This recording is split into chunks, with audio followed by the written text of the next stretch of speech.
মানুষ আমি মনে করি না। এবং ওখানে আইন কিভাবে হয়? এখানে আইন হয় আমাদের দেশে বর্তমান যেটা ফার্স্ট পাস্ট দ্য পোস্ট বলে, আমাদের যে বর্তমান ইলেকশন সিস্টেম আছে এটাকে ফার্স্ট পাস্ট দ্য পোস্ট বলে, মানে উইনার টেক্স ইট অল।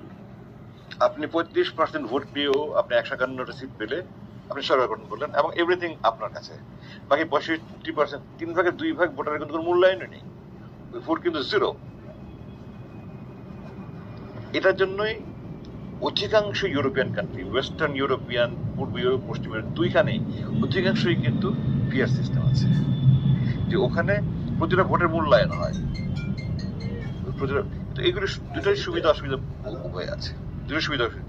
কিন্তু এই যে 3/2 ভোটারের আপনার কোনো মূল্যায়ন হয় না, এটা কিন্তু কোনো গ্রহণযোগ্য না। আবার পিয়ার সিস্টেম যেটা, সেটা হলো যে কে কোন এলাকায় সংসদ ওরকম তো নাই। এবং আমি ওটা একদিকে ভালো যে তারা শুধু আইন প্রণয়ন করুক, কিন্তু ওইটার জন্য একটা পূর্ব শর্ত হলো স্থানীয় সরকার শক্তিশালী হতে হবে এবং উন্নয়নমূলক কর্মকাণ্ড সমস্ত স্থানীয় সরকারের মাধ্যমে হতে হবে। তাহলে আর এমপিরা আপনার একটা কনস্ট্রাকশন করার জন্য কন্ট্রাক্টের কাছে টাকাও নিবে না, জনগণের কাছে টাকা নিবে না। আমি এখানে একটা স্কুল করে দেবো, একটা রাস্তা করে দেবো, একটা ব্রিজ করে দেবো, মানুষের কাছ থেকে টাকা নেয়, কন্ট্রাক্টের কাছে টাকা নেয়। এমপিদের তখন ওই সমস্ত কোনো কন্ট্রোল থাকবে না। এই দুটারই পছন্দ মানে পক্ষ বিপক্ষ, সুবিধা অসুবিধা দুটোই আছে।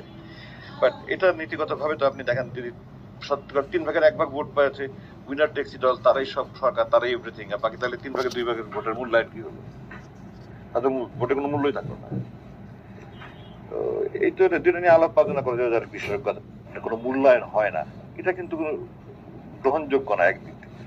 আবার পিয়ার সিস্টেম যেটা, সেটা হলো যে কে কোন এলাকায় সংসদ ওরকম তো নাই। এবং আমি ওটা একদিকে ভালো যে তারা শুধু আইন প্রণয়ন করুক, কিন্তু ওইটার জন্য একটা পূর্ব শর্ত হলো স্থানীয় সরকার শক্তিশালী হতে হবে এবং উন্নয়নমূলক কর্মকাণ্ড সমস্ত স্থানীয় সরকারের মাধ্যমে হতে হবে। তাহলে আর এমপিরা আপনার একটা কনস্ট্রাকশন করার জন্য ওখানে কন্ট্রাক্টের কাছে টাকাও নিবে না, জনগণের কাছ থেকে টাকা নিবে না। আমি এখানে একটা স্কুল করে দেবো, একটা রাস্তা করে দেবো, একটা ব্রিজ করে দেবো, মানুষের কাছ থেকে টাকা নেয়, কন্ট্রাক্টের কাছে টাকা নেয়। এমপিদের তখন ওই সমস্ত কোনো কন্ট্রোল থাকবে না। এই দুটারই পছন্দ মানে পক্ষ বিপক্ষ, কোনো মূল্যায়ন হয় না, এটা কিন্তু কোনো গ্রহণযোগ্য না একদিক থেকে। আবার পিয়ার সিস্টেম যেটা, সেটা হলো যে কে কোন এলাকায় সংসদ ওরকম তো নাই।